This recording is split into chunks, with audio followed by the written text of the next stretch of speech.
Hello student, today will be start remaining part of property of determinant। तो student आज हम एक property बताएंगे डिटरमिनेंट का। डिटरमिनेंट का जो 8 प्रॉपर्टी है स्टूडेंट वो यही है। सबसे पहले हम डिटरमिनेंट कंसीडर करेंगे, एग्जाम्पल के थ्रू हम बताएंगे कि डिटरमिनेंट का 8 प्रॉपर्टी क्या है। तो चलो स्टूडेंट डिस्कशन किया जाए। हम मान लेंगे स्टूडेंट एक डिटरमिनेंट है जिसमें नंबर ऑफ रो 3 है, नंबर ऑफ कॉलम 3। तो स्टूडेंट स्टार्ट करते हैं A11, A12, A13, A21, A22, A23, A31, A32, A33। Student second row के एलिमेंट पर जरा ऑब्जर्व करो। मैं सेकेंड रो के एलिमेंट को अंडरलाइन कर लिया, ठीक है, अंडरलाइन कर लिया।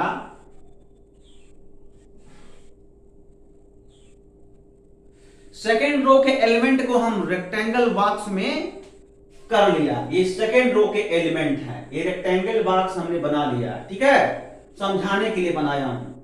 तो सबसे पहले देखो A21 capital A plus A22 capital B plus A23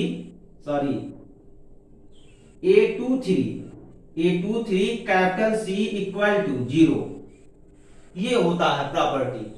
it property आपका यही है। फिर से सुनो स्टूडेंट, हमने एक डिटरमिनेंट कंसीडर किया जिसके अंतर्गत number of row 3, number of column 3। तो number of row, number of column 3 वाला एक डिटरमिनेंट हमने चॉइस किया। इन जनरली हम कहते हैं determinants A11, A12, A13, A21, A22, A23, A31, A32, A33। अब क्या करेंगे स्टूडेंट, सेकेंड रो के एलिमेंट, सेकेंड रो में कितने एलिमेंट हैं? सेकेंड रो में 3 एलिमेंट हैं। इन तीनों एलिमेंट को हम क्या किए, रेक्टेंगुलर बॉक्स में बंद किए समझाने के लिए। तो क्या किया देखो, A21, A22, A23। तो A21 into capital A plus A22 into capital B plus A23 into capital C is equal to 0। अब देखो where capital A equal to cofactor of A11, capital B equal to cofactor of capital A12, capital C equal to cofactor of A13। ठीक है student, capital A cofactor of A11, capital B cofactor of A12, capital C is equal to cofactor of A13। तो अब student हम cofactor find out करेंगे ABC का जो cofactor find out होगा वो इसमें पुट करेंगे, वो आपका 0 हो जाएगा, मतलब ये इक्वेशन सेटिस्फाई करेगा। अब कोफैक्टर कैसे निकालते हैं एक बार आप अच्छे से समझ लो तो मुझे नहीं लगता है कोई प्रॉब्लम होगा आपको। तो देखो जैसे कैपिटल ए का वैल्यू निकाल रहे हैं, तो ये देखो कैपिटल ए किसका कोफैक्टर है, A11 का कोफैक्टर है। समझो स्टूडेंट, अगर कोफैक्टर निकालने आ गया तब तो कोई दिक्कत नहीं है, वेरीफाई कर ले जाओगे।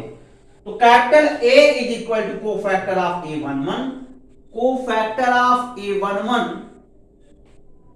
है कैपिटल A, मतलब स्टूडेंट A11 जो स्मॉल एलिमेंट है डिटरमिनेंट का उसका कोफैक्टर है। अब A11 का सिचुएशन देख लो, A11 first row first column में है। तो कोफैक्टर निकालने के लिए क्या करते हैं स्टूडेंट, ध्यान से देखो, सफिक्स इसका क्या है A11, तो -1 टू द पावर 1 प्लस 1। देखो 1 है ना, तो -1 टू द पावर 1 प्लस 1 होगा। अब देखो A11 का situation first row first column में है, तो A11 का जो फर्स्ट रो फर्स्ट कॉलम में सिचुएशन है स्टूडेंट, A11 एक एलिमेंट है जिसका situation first row first column में है। तो हम क्या करेंगे, फर्स्ट रो फर्स्ट कॉलम को डिलीट कर देंगे। तो फर्स्ट रो फर्स्ट कॉलम को जब डिलीट करेंगे तो A11 का माइनर मिल जाएगा। क्या मिल जाएगा, A11 का माइनस मिल जाएगा। मतलब स्टूडेंट जब हम फर्स्ट रो फर्स्ट कॉलम को डिलीट करेंगे तो एक डिटरमिनेंट मिलेगा जिसमें नंबर ऑफ रो 2 होंगे, नंबर ऑफ कॉलम 2 होंगे। उस डिटरमिनेंट को A11 का माइनस बोलते हैं। क्या बोलते हैं, A11 का माइनस बोलते हैं। और माइनस में जब उसका हम सिचुएशन ले लेते हैं कि ये एलिमेंट प्लस है कि माइनस है, तो उसको हम कोफैक्टर बोलते हैं। ठीक है, तो ये सिचुएशन बता ही देगा। इनटू क्या होगा स्टूडेंट, A11 यानी रो कॉलम डिलीट कर देंगे, यानी फर्स्ट रो, देखो ये first row first column delete कर देंगे, बचा क्या, A22 A32 A23 A33। अब देखो ये एलिमेंट प्लस होगा, अब इसको सॉल्व करेंगे तो ये कोफैक्टर आ गया। तो जरूरी नहीं है कि हर केस में ये प्लस ही हो, कहीं कहीं पर माइनस हो जाता है। ठीक है, तो ऐसे हम निकालते हैं। अब जैसे देखो स्टूडेंट, हम किसका निकाल रहे हैं, जैसे हम ए किसका निकालना है, सी निकालना है A13, ठीक है सी, और बी निकालना है A12। तो इनमें से मैं एक निकालूंगा, एक आप लोग निकाल सकते हो। ओके, जैसे मैं कैपिटल बी निकाल रहा हूं, कैपिटल बी निकालो। तो देखो किसका कोफैक्टर है, तो cofactor of A12, cofactor of A12। तो सफिक्स देखो 1 2 है, तो -1 टू द पावर क्या है यहां 1 2, तो 1 + 2 डिटरमिनेंट। अब देखो ये इस एलिमेंट का situation first row second column. अब फर्स्ट रो सेकंड कॉलम जब डिलीट करेंगे तो A12 का माइनस मिल जाएगा। क्या मिल जाएगा, A12 का माइनस।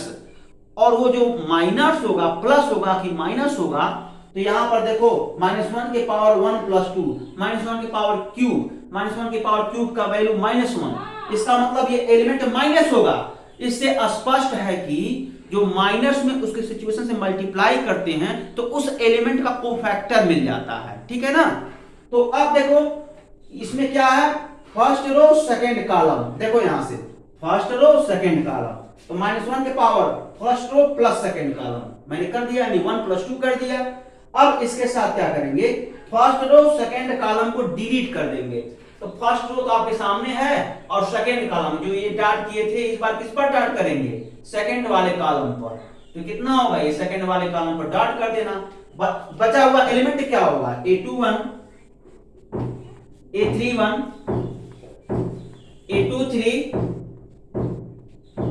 A33। तो स्टूडेंट इस तरीके से हम कोफैक्टर कैलकुलेट कर लेते हैं।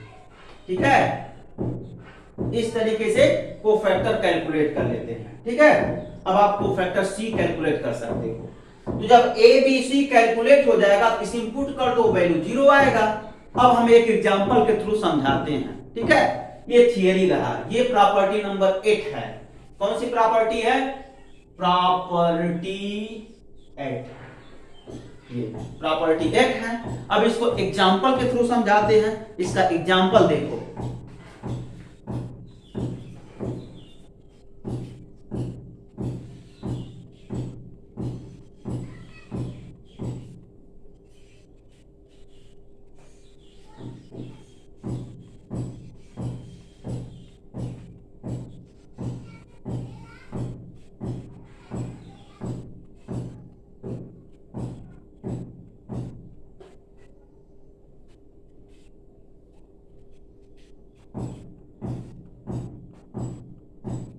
अब देखो स्टूडेंट एग्जांपल, एक डिटरमिनेंट कंसीडर कर रहे हैं 1 2 3 4 5 6 7 8 9।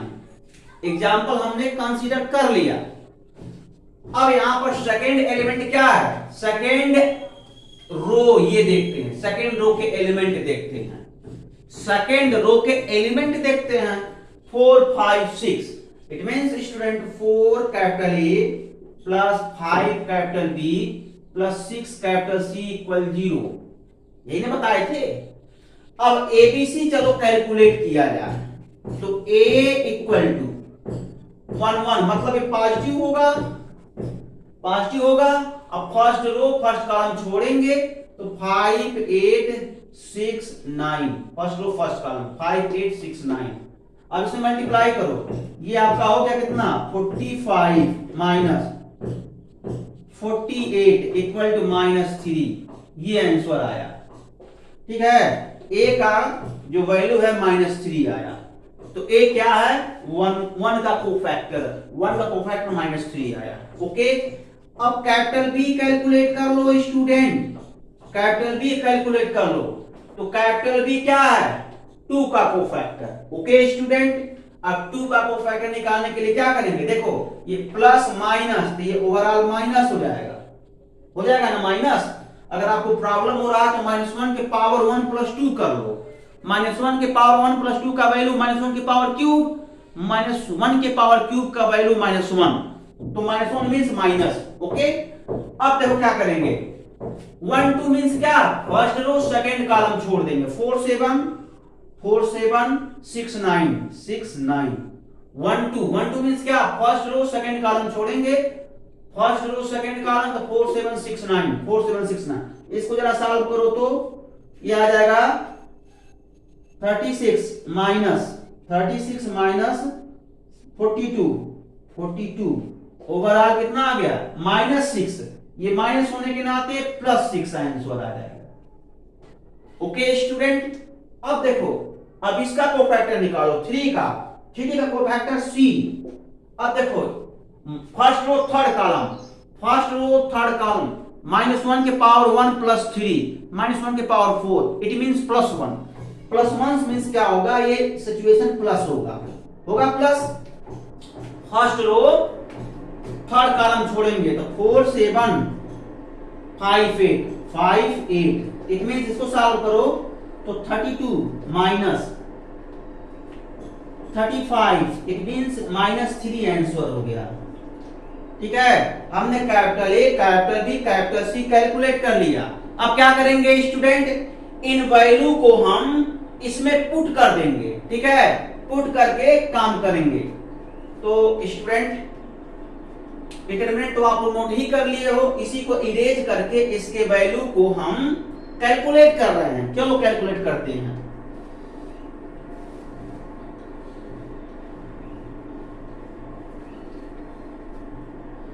तो ये देखो 4a plus 5b plus 6c is equal to 4 into capital A मतलब -3 निकाले हैं, प्लस 5 इंटू कैपिटल B 6 निकाले हैं, प्लस 6 इंटू कैपिटल C क्या वैल्यू कैलकुलेट किए हैं -3। आप तनी सिंप्लीफिकेशन करो, 3 4 जा 12 -12 हो गया, प्लस 30 -18, ये दोनों इक्वल साइन है ना, ये दोनों ऐड हो जाएगा, ऐड करो -30 हो गया और +30 हो गया, इनका एडिशन -12 -18, 12 18 को ऐड कर लो तो 30 आ जाएगा। क्या आएगा 30 आएगा, तो 30 में लिखा, साइन माइनस है तो माइनस हो जाएगा और ये वैल्यू ओवरऑल कितना हो जाएगा 0।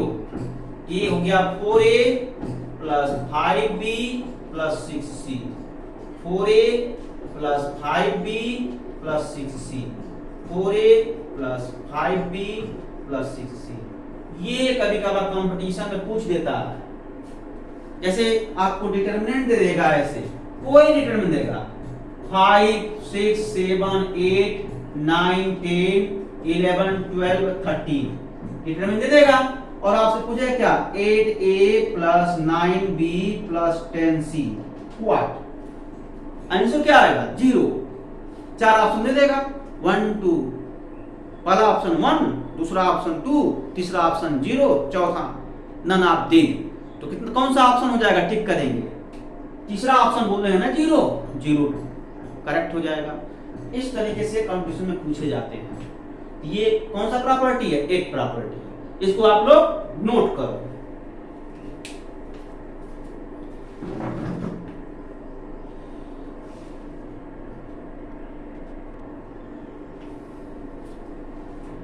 अब स्टूडेंट 9 प्रॉपर्टी, ये लास्ट प्रॉपर्टी है स्टूडेंट। टोटल स्टूडेंट 9 प्रॉपर्टी है डिटरमिनेंट में, बहुत ही इंपॉर्टेंट है, इस पर बेस्ड क्वेश्चन सॉल्व होते हैं।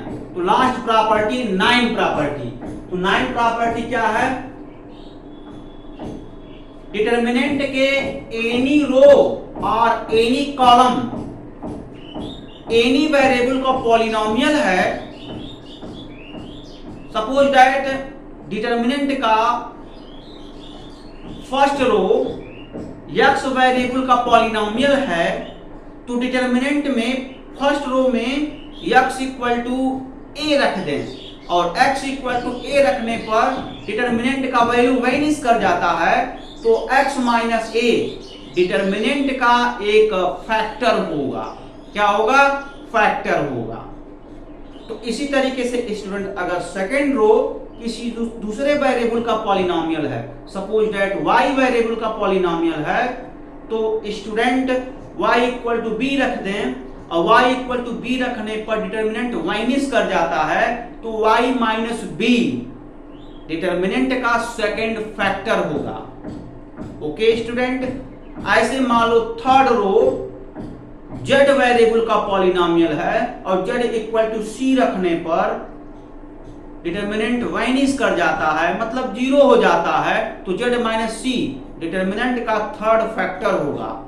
तो it means student x minus a into Y minus B into Z minus C determinant का वैल्यू होगा। ऐसे भी कैलकुलेट कर सकते हो। तो एक एग्जांपल के थ्रू समझा रहे हैं, देखो वो यही मैं कह रहा हूं स्टूडेंट। मान लो यह डिटरमिनेंट है 1a square, 1b square, 1c square, ये डिटरमिनेंट है। तो डिटरमिनेंट का फर्स्ट रो देखो, ये किस वेरिएबल का पॉलिनोमियल है? a वेरिएबल का पॉलिनोमियल है, सेकंड डिग्री का पॉलिनोमियल है। तो अगर student a equal to b रख दें इस डिटरमिनेंट में, तो क्या वैल्यू आएगा? जरा रख कर देखो। रखेंगे, जिस प्लेस पर a है उस प्लेस पर b रखो, तो 1b square, 1b square, 1c square. अब ये r1 इक्वल टू r2, ये वैल्यू देखो जीरो हो गया। देखो ना, फोर्थ प्रॉपर्टी या डिटरमिनेंट से देखो ये दोनों रो इक्वल है ना, तो जीरो डिटरमिनेंट का वैल्यू है।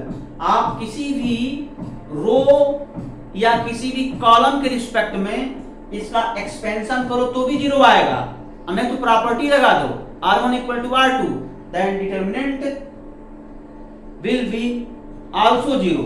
ठीक है ना, ये जीरो हो जाएगा। अब ऐसे ही स्टूडेंट जब ये a इक्वल टू b रखने पर ये डिटरमिनेंट वाइनिस कर गया, तो ये समझो ना a minus B is first factor of determinant. Okay student, ऐसे ही देखो सेकेंड रो पे आओ। सेकेंड रो में देखो कौन सा पॉलिनोमियल है?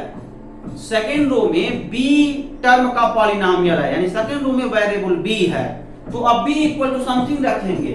इट मींस स्टूडेंट अगर b इक्वल टू c रख दें, इसमें जिस प्लेस पर b है उस प्लेस पर c रखो, तो सिचुएशन आपका यही बनेगा 1a स्क्वायर, 1c स्क्वायर।